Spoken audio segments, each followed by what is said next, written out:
here. Mary Jane Burke here, Marin County Superintendent of Schools. Very happy. This has become an annual affair, if you will, to have such a great opportunity for Mike Fine and Brooks Allen to join us and provide us some highlight information about the governor's proposed budget and also just insight in general about a variety of issues that are happening at the state level. So as Trina Mars just mentioned, any questions you have, put them in the chat, and we have a few questions we received prior that we'll make sure that we ask as well. I'll do the quick introduction. So first, Mike Fine, who you can see here. Mike is the Chief Executive Officer of the Fiscal Crisis and Management Assistance Team. Prior to that, he was the Chief Administrative Officer for FICMAT. He had a long career in education finance, so he is someone who can actually walk the walk. He's worked in a variety of districts, fiscal services for Newport Mesa District, Assistant Superintendent for Riverside District. So I think the greatest gift, frankly, that Mike brings to all of us is that he's married to a teacher.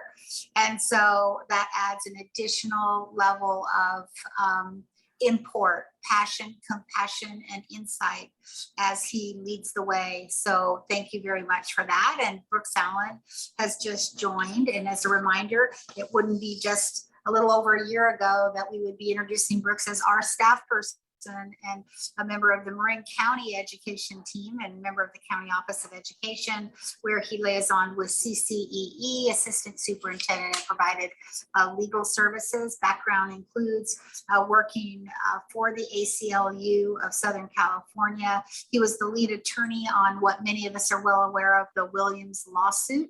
And that's when I first had the opportunity to interact with him and saw early on the ability to hold the line, the ability to ensure that he put kids first and what they needed in our schools, and at the same time work collaboratively with us. And at that time, he was holding the line with me and with Sue Burr, who many of you know has recently, just last week, stepped down as a member of the State Department of Education. Brooks graduated Stanford and Yale. I think his claim to fame right now is he's the number one, what do we call it? The number one advisor of the governor of the great state of California on all things education. And for that, Brooks, some of what we see we like, and some of what we see we want to influence in a different way. And Brooks adds to his areas of strength the fact that he has two kids that attend the public schools in our community. So thank you very, very much. And I will pass this off to Mike. Is that right? Yeah, that's right. Good evening. Thank you, Mary Jane. As always a pleasure to be with you, and always a pleasure to join with my friend and colleague, Brooks Allen. Give me 1 second here while I get the screen in the right spot. For some reason, why it's not there. It goes. Am I okay? Brooks, you can see the cover page. Okay, good. So between Brooks and I, we're going to give you some highlights on the governor's proposed budget for 22-23, which starts next July 1st. Just remind you of kind of the process under the Constitution here in California. The budget is the governor's document, and he's or she are obligated to make proposals on January 10th.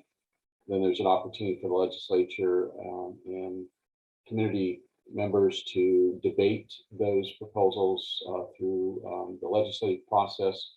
And then the governor in mid-May updates his proposal with new financial economic data and any other tweaks to policy and fiscal matters that he wants to include in the budget. And then there's additional legislative consideration, and then ultimately by mid-June, ideally, the legislature adopts a budget, the governor signs it, and then we implement it on July 1st. I also would remind you all that what we're dealing with right now are high-level proposals we have very few details, especially when it comes to the education pieces, especially when it comes to any new program or expanded program details. The proposed details around those, we call that trailer bill language, is due out right about February 1st. So we can talk about what we have in the governor's 400-page summary of things, but can't talk about what will be coming in the thousands of pages, literally, of trailer bill that implements all that.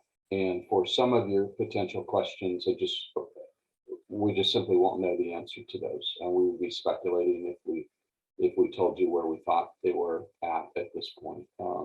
But I think we can cover the big pieces pretty well. So that all to say is that we're going to hit highlights of the major items, and not even talk about, except in very, very high level, a number of other pieces to it, because we simply really need that detailed thinking around those proposals to move forward. Brooks, any introductory comments? Oops. No, I know we're going to jump in. Just want to express appreciation to Mary Jane, Tarina, Mike for having me. And I would like to say it'd be great to see everybody. That's hard to know, but just even knowing that we're on the other side, it's great to be back and look forward to the discussion. Mike really is our expert guy as we take this through. I'll try to share what I can in terms of a little color commentary along with the play-by-play with respect to the administration's perspective on some of these. As Mike said, many more details to come shortly in February. Also happy to answer questions about some of the pressing issues that are touched on the budget, but of course are urgent and that we are dealing with on a day-to-day basis right now. So hope everyone is safe and well, and look forward to the discussion. Thanks, Brooks. And for all of you, and I think you all know this, if there's something we talk about you don't like in the proposal, you want to call the state superintendent and complain. If there's something you're thrilled with and love, then you want to give credit to Brooks for that. So I just want to make sure we're keeping you on the right path here. Who you call, either 1-800-BROOKS to say thank you, or 1-800-TONY Thurman to say I don't like something. So that was a joke. Please don't call 1-800-TONY Thurman and tell him I said that. All right. Real high level at a glance with respect to education. Overall, we continue to see revenue forecasts increasing, especially not only year to year, but especially over where we thought we'd be 2 years ago as we entered this pandemic. We also, as a result of this, see the third year, and I suspect this will be the last, but we'll see, the third year contribution to the school rainy day fund at the state level. This is a public school stabilization account, or a savings account. It was established a number of years ago following the Great Recession by then Governor Brown. And we see an additional $3 billion being added this year on top of roughly that amount for the last 2 years, bringing us up to just under $10 billion or so. Actually, right around the 9.7. That's just under 10. It's a little less contribution than we had last year. So the way the math works is it's actually some savings, but want to point that out. We'll talk about its impact on you locally more in just a second.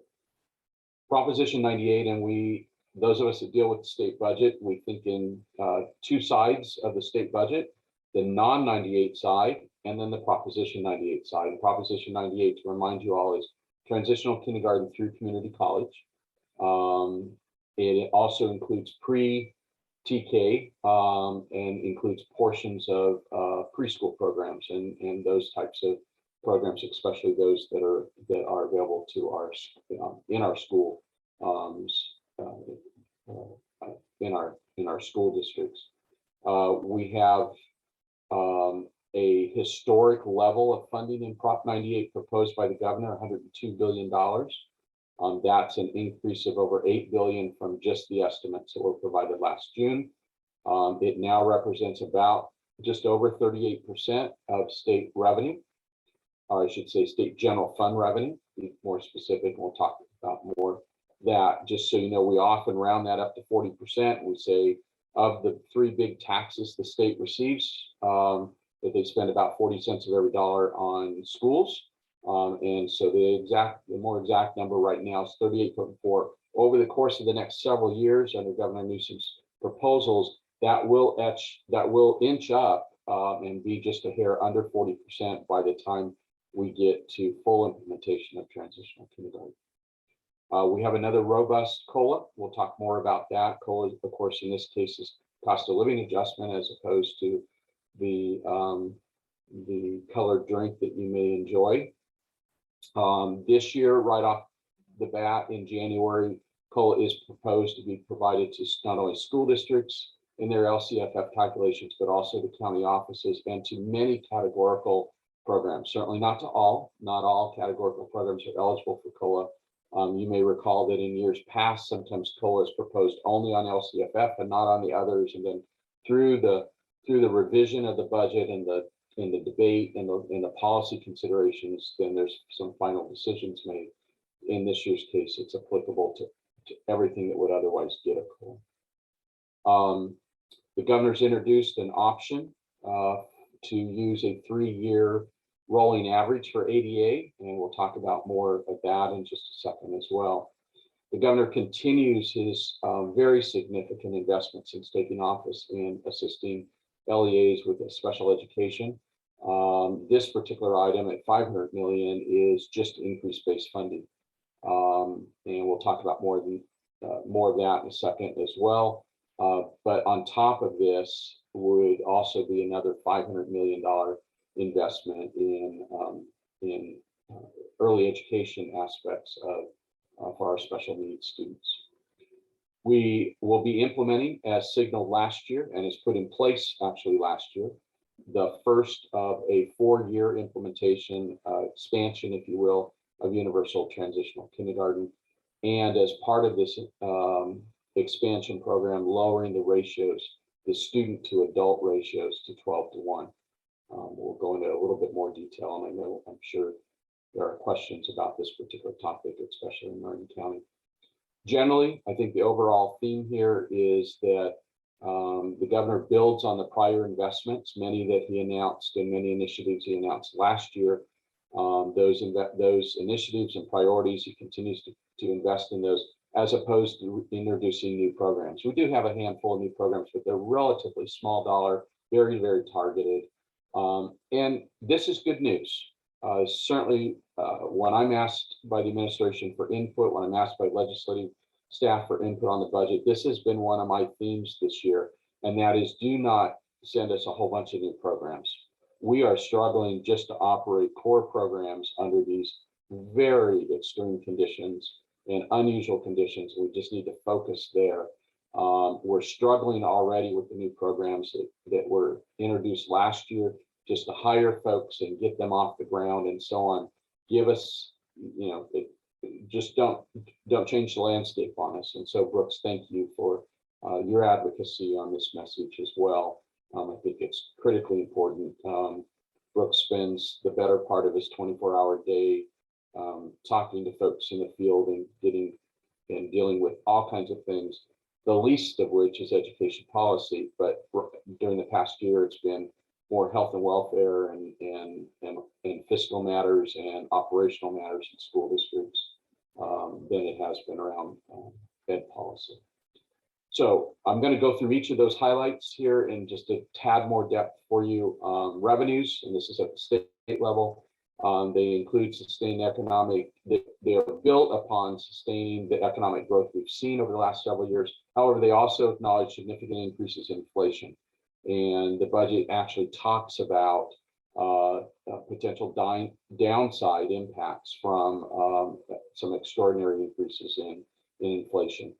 Overall, the general fund revenue is forecasted to be up just under $30 billion from last year's levels.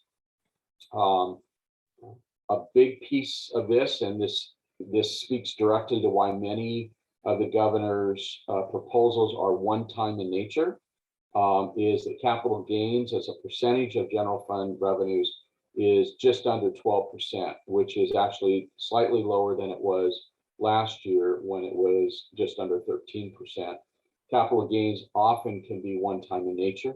And so we want to always have build some protection and hedge in the budget for the potential of revenues to drop from one year to the other, specifically around this topic of capital gains. And the governor does that by balancing recurring investments versus one-time investments. Did that last year, softens that a little bit this year, as you'll see in here in just a moment. Well, I've really just talked about this, but specifically for this year for Prop 98, just under 60% are in recurring investments and roughly 40% are in one-time investments of the current proposal. That differs from last year from about a 70-30, 70 of one-time, 30 of recurring. So you can see that there's a higher level of confidence in the mix of revenues and the potential to sustain that mix of revenues going out in the future than there was even last year, when we were truly in the depths of the pandemic. Certainly don't want to ignore the current environment and the inflationary environment, both the current environment around the pandemic and the inflationary environment in general. Those have the potential to have adverse impacts on the revenue. Bottom line is the revenue growth and other expirations of one-time commitments provide the state the opportunity to have a surplus of about $46 billion. 16 of that then is for schools, 16.1 to be precise. I mentioned a few minutes ago that one of the items the governor continues to invest in is building the rainy day fund that Governor Brown first established. This is the public school system stabilization account that was put in place actually through Proposition 2 in 2014 under Governor Brown's leadership. The 9.7 billion represents about 11% of total Prop 98. Now understand, we're not putting 11% of Prop 98 into the rainy day fund. About a third of this commitment was made 2 years ago. A third of this commitment was made last year, and then last year, this year, and then the final roughly third of this would be made in the governor's proposal for next year. When it reaches these levels, there are a number of criteria related to this rainy day fund, but one that impacts you locally is that when it reaches a level of 3% of Proposition 98, and we're over that, we exceeded that this year, then there is an implication for you at the local level in that it places a cap on your local reserves that you report in your assigned and unassigned categories. And those are accounting terms, but a portion of your fund balance may be in assigned and maybe in unassigned. And those portions will now, as of July 1, be subject to a 10% cap. There are some important exceptions, especially for some of you in Marin, and that is that community funded districts, so basic aid districts, are exempt from this, and districts with less than 2,501 ADA are exempt from this. And so that actually narrows the implications of this locally across the state to about 250 districts. And of those 250 districts, only about 150 of them are estimated to have current reserves greater than 10%. And the bottom line here is, if you happen to be one of those, and I'm not certain that any of you are, but if you happen to be one of those, there are very reasonable workarounds to this, and please reach out. I'm happy to guide you on that. I know Mary Jane's team is happy to guide you on that. I don't know that Mary Jane and her team have taken a position on whether they'll grant waivers. That is one of the options. I would encourage you not to ask the county for a waiver. There are actually more practical ways to deal with this than seeking a waiver. So if you fall in this category, please reach out. There are very, again, I'm going to emphasize this, very reasonable workarounds to the implications here. Continuing now with Prop 98. So I've been talking about total revenues in the state, and then how those, then talked about the reserve levels specifically for Prop 98. Now I want to switch to this half of the state budget that deals with TK through 14. This is a complex Proposition 98 from 1988 is a complex formula. Understand this, it has 3 different ways to calculate it, and you have to look at the set of circumstances that you're in to determine which 3 calculations you may use in any given year. We call those 3 calculations Test 1, Test 2, Test 3. Not going to go into detail on these tests other than to say we continue to be in a Test 1 environment. And what Test 1 says is that school districts are going to get 38 point whatever percent that I just reported a few minutes ago, percent of general fund revenues from the state, of personal income tax, sales tax, corporate tax, and insurance taxes. And it's a fixed percentage, basically. So it doesn't vary based on caseload, such as enrollment or ADA, and it doesn't vary based on some other factors that Test 2 and Test 3 look at. Generally speaking, you're always going to be better off in whatever test you're in. So if Test 2 is a better environment for you funding wise, you'd be in the state would be in Test 2. It's not. It's in Test 1, and this is important, especially in the environment we're in right now, because across the state we have a declining enrollment environment, and Test 1 is not influenced by caseload. Okay, so the pot stays the same despite the fact that caseload is dropping across the state, which gives us the state an opportunity to have a greater expenditure per student in their projections and in their planning. I mentioned earlier that we're at historic levels of 102 billion, increase of 16.1 billion.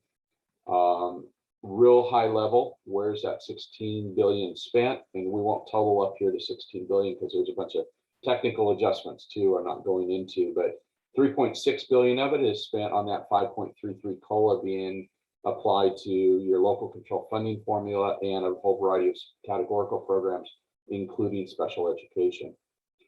This $3.6 billion price tag includes the governor's proposal to introduce a new option on how average daily attendance is computed for funding purposes.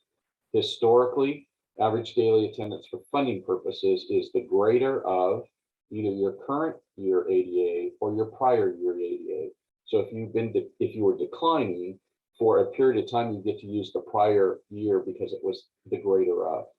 The governor leaves that in place and introduces an additional comparison point that will be favorable to many, many school districts. And that is, you would also be able to now use the greater of current year, prior year, or the prior 3-year rolling average. And what's important about this proposal is many, many districts that have been experiencing declining enrollment that are LCFF districts were facing a cliff on July 1 because of the pandemic. We put some special provisions in place for 1 year. Then we have the traditional, this year we have the traditional greater of current year or prior year. And so they have not, while they've been declining, and during the pandemic, some of them had dramatic accelerations in their decline in enrollment and attendance, that they haven't had an adverse fiscal impact of that yet. That would all accumulate and hit them next fiscal year. And so that's what we call the fiscal cliff, or part of the fiscal cliff. There are other elements to the fiscal cliff. And what this proposal does is it changes the characteristics of the cliff to be more of a gradual slope over time. By using that average, it will allow for a more gradual slope to get the funding down to the actual caseload levels. Very grateful for the governor's approach to this. Through my eyes, which the lens I apply here is always going to be one of fiscal stability in our school districts. And I was very concerned about the cliff that we were facing out there from a fiscal stability standpoint. This addresses that in a very adequate way. You may also be familiar that we have at least 5 proposals from both the Assembly and the Senate on similar topics. Some of them targeted right at this exact same topic and one of them targeted at the whole idea of shifting to enrollment-based as opposed to attendance-based funding. Let me say this, for next year, the governor's proposal far exceeds positive impact at the local level than any of those 5 pieces of legislation. And while some of them are still working through the hearing process, I suspect some of those authors will be pretty quick to gut and amend their bills and use them for another purpose. Because if this language that governor will be proposing sticks, it's a good thing for most of our districts. Just some other additional commentary on this. Of the 58 counties last year, 57 of them had an actual decrease in enrollment. Only one, which is Trinity County in the northern central part of very northern part of the state, had growth, and that was less than 1%. So this solution or this proposal provides some necessary fiscal relief across almost every region of the state, and in some cases very significant relief. Continuing Prop 98 proposals, already mentioned, the governor has proposed 500 million recurring dollars in the special education base, something that should be very important to all of you. This raises the base to roughly $820 per student. And so also we're going to talk about more when we get to special ed, and I'll give you some history on it. But this is continues the governor's very targeted investment in our special needs students. There's about $1 billion that's recurring, as I indicated earlier, to implement the first year of the universal transitional kindergarten and to lower staffing ratios in those classrooms to 12:1. I'll talk more about that in just a second. Roughly $3.4 billion, the actual highest single investment, because even though COLA, you can break COLA down into its pieces, COLA, enrollment, county office, categoricals, and so on. But the 3.4 is the single largest investment in the governor's budget, and that is to expand the program he introduced last year that we call Extended Learning Opportunities Program.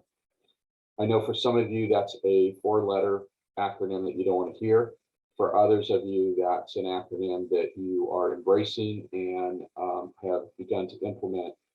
Clearly, there's a struggle across the state to get this program off the ground, even in its first year. But as the governor promised last year, it would be a multi-year funding investment, each year increasing that investment.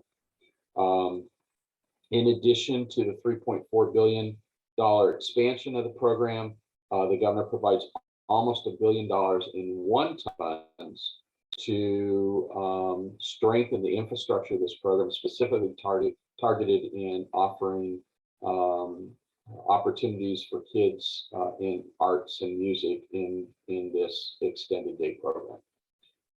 And I know that Marin has a long history of investment in both of these areas with kids and in the community itself. The governor also, another initiative that he started last year, introduced to us last year, and we had some planning money for it this past year, about just over $500 million initial investment to implement a universal meal program, which is designed to provide 2 meals per day without charge to all students. This is a program layered on top of the existing longtime federal free and reduced price meal program. And so it is in fact dependent upon your continued and required to have your continued participation in the federal program. And then this is in essence a piece, a layer here to deal with previously students that were paying or the difference on reduced price versus free, and to ensure that all kids have access to quality meals. On top of that investment, just under $500 million one-time investment in kitchen infrastructure. This actually continues an investment from last year that was also funds for this purpose in last year's budget.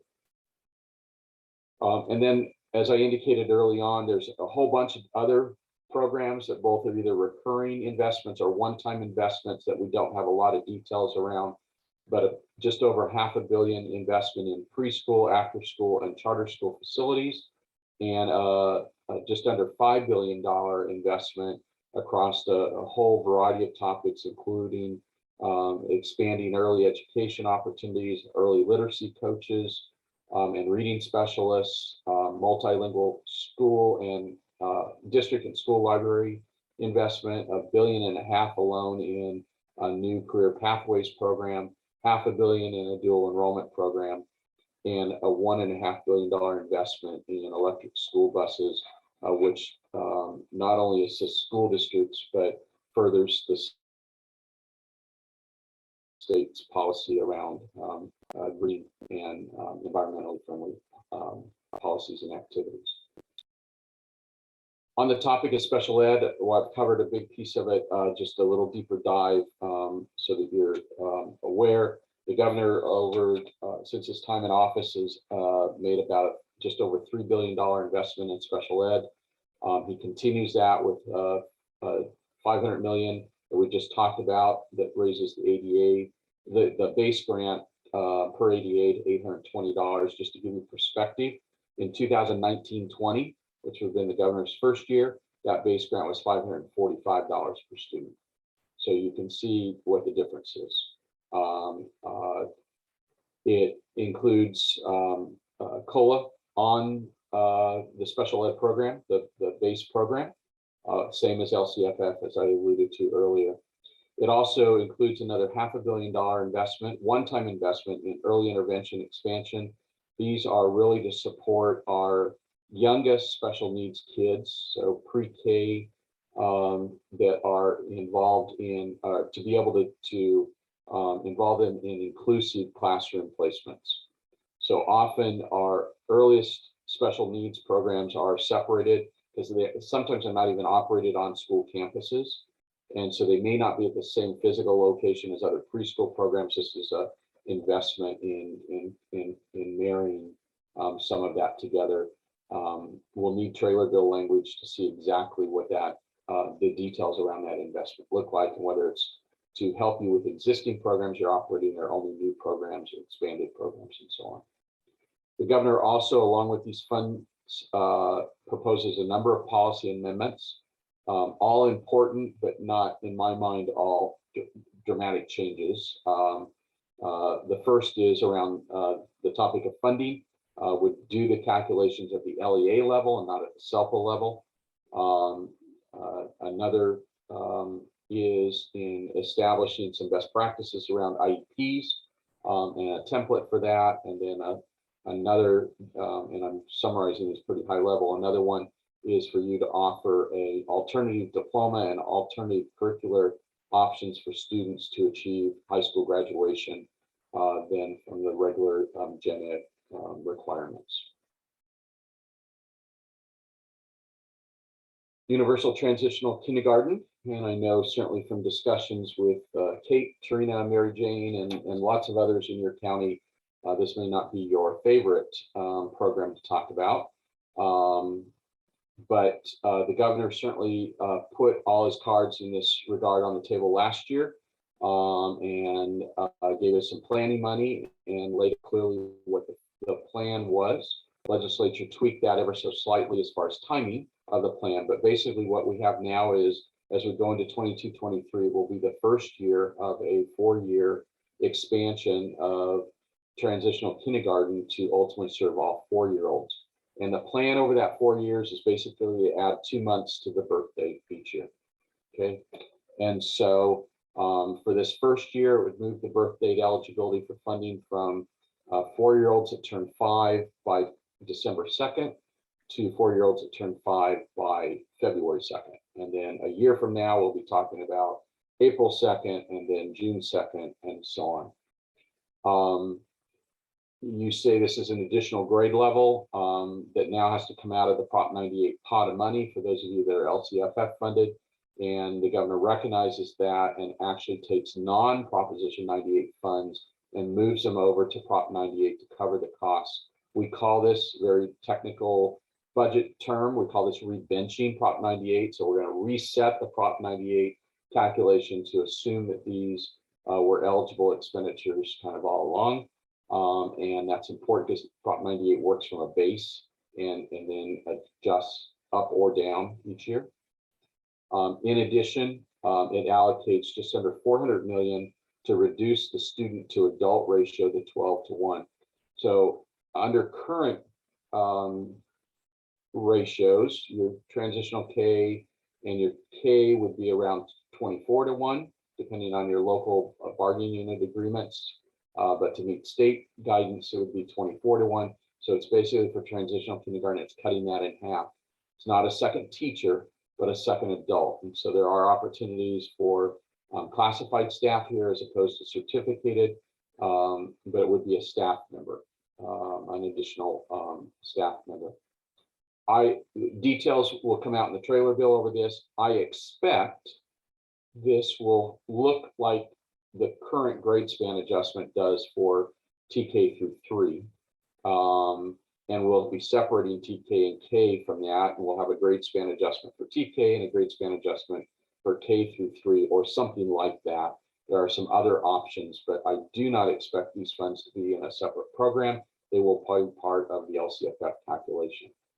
And I know that's likely not good news to some of you, but that would certainly be what I would anticipate. I want to remind you that we have different teacher certification add-ons to their credential requirements, and while those would have normally or originally have already kicked in for TK, those were delayed as a result of the pandemic and other concerns, and they are effective August 1. So not August 1 of 23, so not this coming year, but the following year.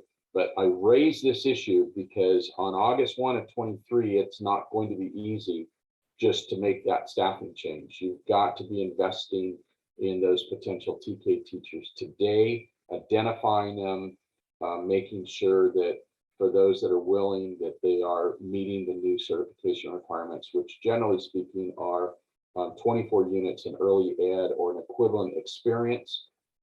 There is a grandfathering clause for any teachers that were teaching TK prior to 2015. Or prior to July 1, I think, of 2015, they're allowed to grandfather in. But any TK teachers that came into TK post July 1 of 2015 must meet the new requirements a year from now. Independent study is not additional dollars here, but the governor in his summary language certainly signals a continuation of existing TK provisions as an alternative to in-person instruction. We, of course, have the long-standing traditional independent study, including provisions for short-term independent study, been in place for decades. This past year, we obviously had some amendments in statute to those to really make some provisions for quarantining and isolation of students, and for parental choice where they weren't quite ready this fall for their kids to go back to an in-person setting because of the pandemic. There are actually two kinds of independent study: the traditional independent study, which has 99.9% of the kids in independent study enrolled in it. But there's this marvelous provision out there called course-based independent study. And I say that because in my time in Riverside Unified, this is language that we introduced and ultimately Governor Brown picked up and put in his budget one year. It is an option worth looking at. I would never recommend you make a mid-year change, but as you're thinking now about next year, please go research the difference between independent study, traditional independent study, and course-based, and make a decision on which one's best for you. ADA is computed differently in these two programs, okay? And so that's important for you to know. The governor also signals the continued use of independent study with regard to remote instruction to generate ADA, as I was just alluding to, but very specifically in the summary talks about allowing time spent in synchronous instruction, online instruction, to be included in independent study time calculations. This is a major shift because today you compute ADA in independent study based on a teacher's evaluation of the student's work product and converts it to time. Was this work product worth 3 days of attendance or 5 days of attendance or 15 days of attendance. And when we're doing virtual instruction where it's online and there's actual interaction going on back and forth with the teacher, under independent study, it's still today is still a conversion based on work. This provision, we'll have to see the details, but what I'm guessing here is that this provision will allow you to count the time of direct synchronous interaction with the student, between the student and the teacher, whether there's work product produced or not. So it'll start to look a little bit more like the ADA we're accustomed to in an in-person setting. These are important changes. Appreciate Brooks, your leadership on this. Appreciate the governor's listening to this. I of course have a list of 2 or 3 other things I would love to see folded into this that I think we're struggling with locally that aren't working perfectly. One is the short-term goal. Brooks already heard me, and I don't need to be advocating here. But there are a couple other pieces to this that I think we have to be looking at as well. So as I conclude my comments, Brooks, you haven't said a thing. Looking ahead, remember I said we've been facing this fiscal cliff starting July 1. The most single biggest piece of that cliff had to do with ADA, and the governor has given us an option in that to allow us to change the characteristics of that cliff to a slope. But there are other things that contribute to that cliff. One is the expiration of the employer contribution, the 2-year employer contribution rate rollback to CalSTRS and CalPERS. We've had a little bit of a rate holiday, a rate increase holiday because of the pandemic for the last 2 years. That expires in June. And those contribution rates not only go back to where they were, but they catch back up to where they otherwise would have been, except for the pandemic. And so just to give you a flavor for PERS, the current rate's 22.91%. It would be jumping next year to 26.1%. For STRS, it's currently at 16.92. It will be jumping to 19.1.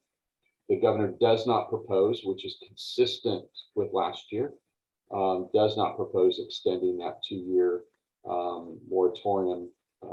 Moratorium is not really the right word. That 2-year holiday and rollback at this time. Brooks has also heard this from me. I have concerns, as do others, about the implications on your unduplicated student counts with respect to LCFF as a result of the universal meal program. Hugely supportive of the universal meal program from a policy perspective. It's the right thing to do for kids. But between it and the higher enrollment in independent study, most independent study kids are not while they may be eligible for free meals, they don't participate in the program because they're not on a campus for the most part. And those two things together threaten the stability of the unduplicated student count. And that has a direct impact on your LCFF funding. And I don't have a good solution. If I did, I would have already voiced it. I just keep voicing the problem without a solution, which I don't like to do, but it's going to take some additional brain cells other than just mine, probably to come up with a solution.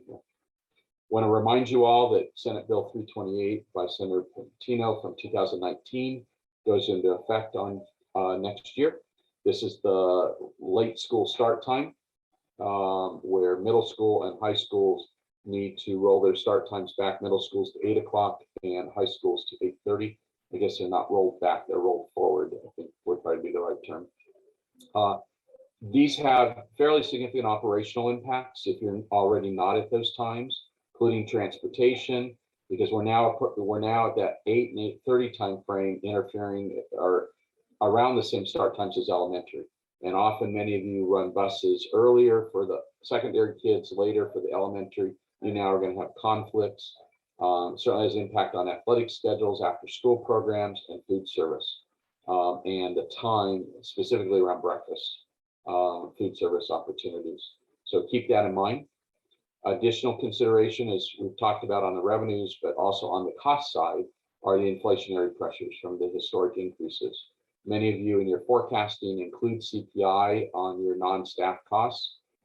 It is up over 7% in 2021. And so fairly significant increase that you need to be factoring in. And then as I note here, while the governor has made a substantial proposal on the declining enrollment, declining ADA impacts with regard to the cliff, it doesn't change the direction, right? We're still declining. He doesn't have control over birth rates.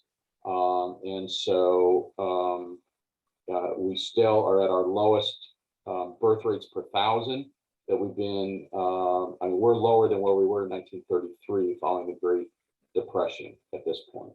And so it doesn't change the direction that we're headed. We are going to have fewer kids to serve in many, many regions of the state. And while the governor's proposal helps mitigate the immediate financial impact of that, ultimately funding will adjust to caseload at some point. Mm-hmm. So with that, Mr. Allen. So I know we'll want to jump to questions. I do want to just emphasize a couple of points, elaborate a couple of quick things that Mike highlighted. Always does such an expert job. Really, I mean, I'll go all the way back to slide 2 in talking about that the governor's budget really tries to build generally on our prior investments and priorities. This has been a point of emphasis, as Mike intimated, both feedback that he's provided, Mary Jane, Tarina, Kate, many of you, and our colleagues across the state. There's a deep appreciation and understanding for how overwhelmed everyone is right now. And so a real point of emphasis on trying to focus on building on prior investments, while at the same time continuing to build out those that expand our schools as community hubs, places for opportunity for all of our children. So looking at those programs like Universal Meals, Expanded Learning, Community Schools, that was the $3 billion investment last year. So staying true to those is in terms of what have been longstanding commitments and investments, well, really is otherwise trying to focus as much as we can on, really building both with respect to the COLA and LCFF investments to build those pieces out. Have a few other thoughts as we, I think the unduplicated count issue that Mike raised at the end is one that is near and dear to my heart, as he knows, and deep concerns there. Also, don't think we have any immediate silver bullets. I think everyone is aware and interested in ideas there. I will say we've encouraged folks that where it is helpful in reaching out to parents and community members, that the fact that eligibility for programs like the child savings accounts, expanded learning are also tied to those forms. Those can be points of emphasis when trying to collect those, but certainly understand the challenges. Always good when we have challenges based on trying to get more meals to more kids, but certainly a real challenge when we think about the stability of the UPP counts. So with that, I see Mary Jane on. I know that means we need to get to questions, so I will leave it there, but very happy to answer questions about where we have some urgency on some of these pieces. Mm-hmm. So I would like to start, and I'm not sure Brooks or Mike, who wants to take this, but so picture in Marin County, 17% of our students at this point are attending other than our public system.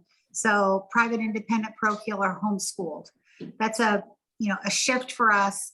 My question is, what are you hearing about the voucher that's going on right now? In our own county, we have people collecting signatures. Is that getting traction? What do you know?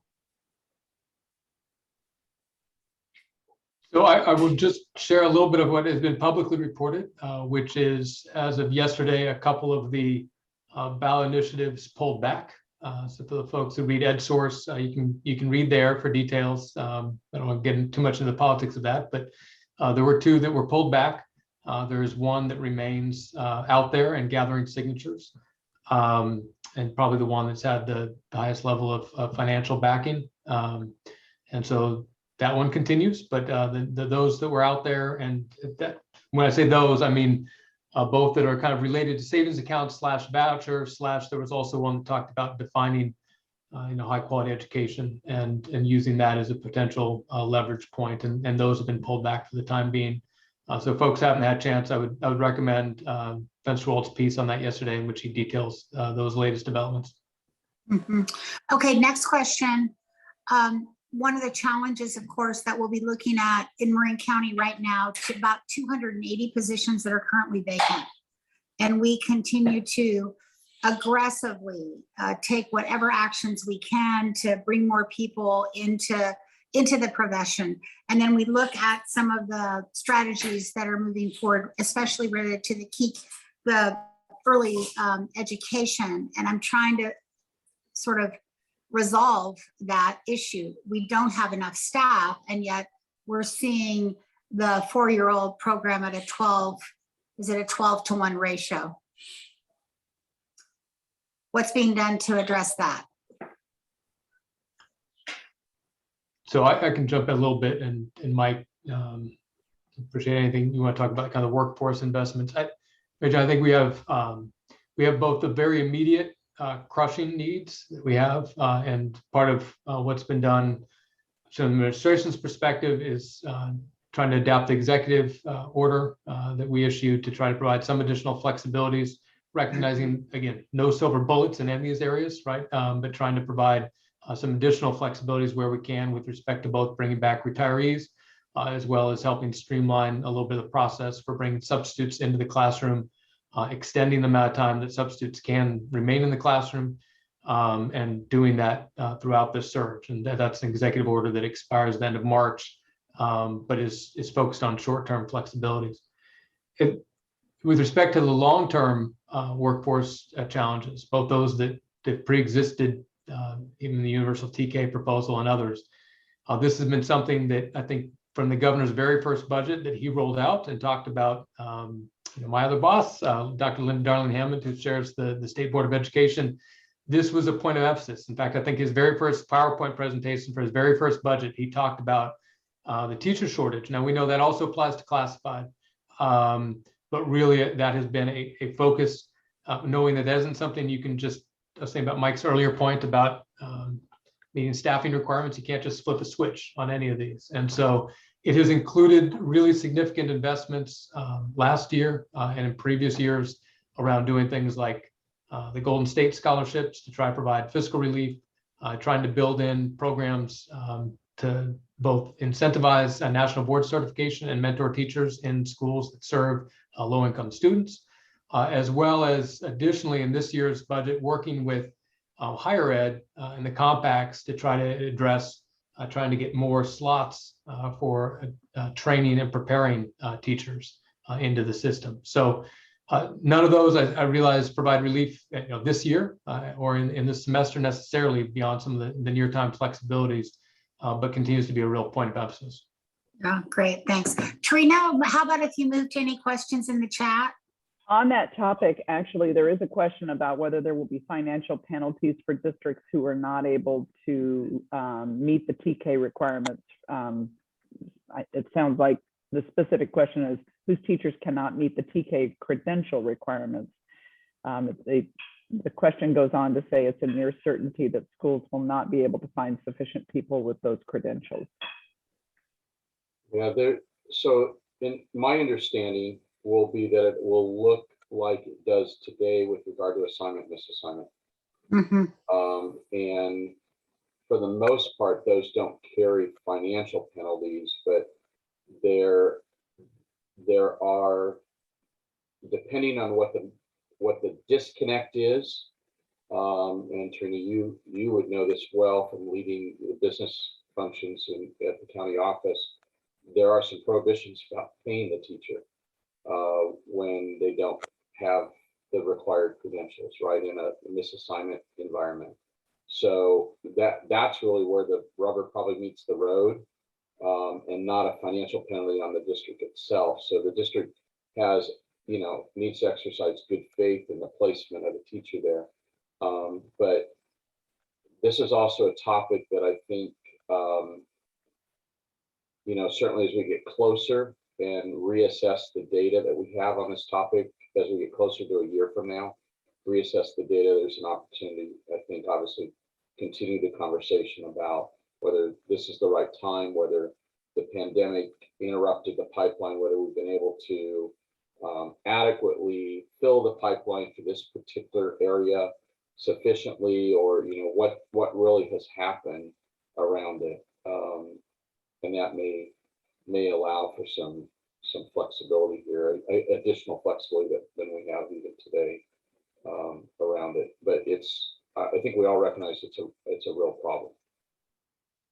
The TK is just one, right? TK is going to start to, because of the additional certification requirements, TK is going to start to look like special ed and look like science and math and those historical hard to place positions. And you can't just approach those like you do a multi-subject credential for a typical elementary student, teacher, or an English credential or what have you. You've got to focus on those. And I think we all recognize, and Brooks basically said this, we all recognize this is 100% the burden of our LEAs. The LEAs in essence are the customer when it comes to this process, right?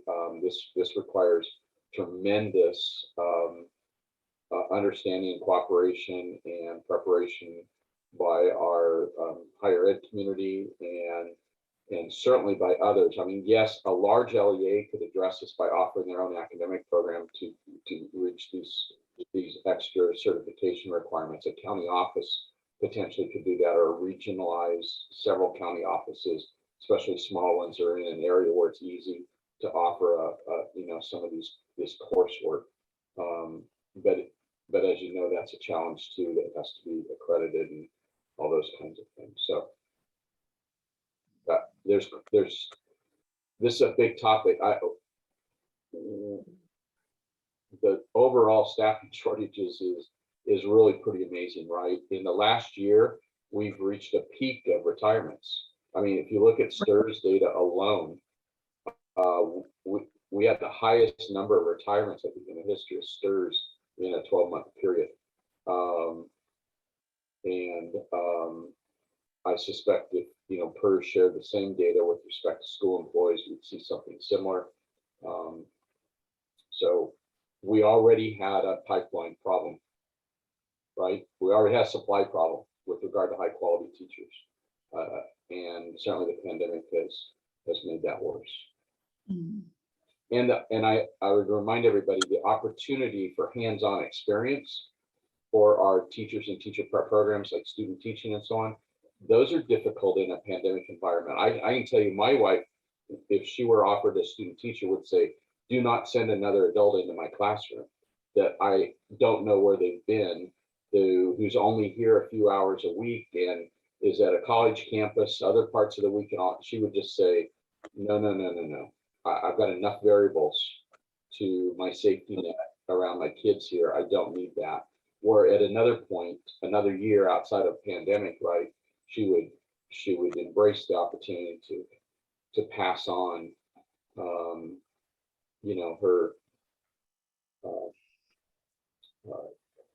to pass on some of her skills and advice to somebody new in the system.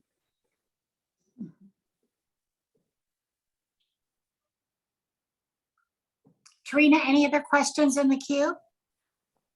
Trina? No other questions. Nope.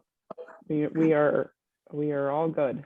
Okay, so let me just close by expressing my sincere thanks to you, Mike, to Brooks, for all that you do. I mean, just for everyone to know, as Mike described, the strategy that's being utilized in order to ensure that there's not just a cliff, but a cliff that is a slower cliff over multiple years. That was Mike Fine's moving that forward on behalf of the districts in the state. So for that, I'm so grateful. Mike, thank you for moving that forward. And then Brooks, I think it's sort of funny when I hear the governor's proposal. I want to put Brooks' proposal as I think about that. And Brooks, thanks for everything you've been doing to advocate on behalf of all the students first, as opposed to the adults. And just know that, in the end of the story, we know that much more information will come. As you know, our county is fully engaged. We're prepared to do whatever we can to advocate, influence, and inspire those at the state level to do what's best for kids. So with that, thank you very much to everyone. Thank you, Mary Jane. Thank you all. Thanks, Mary Jane.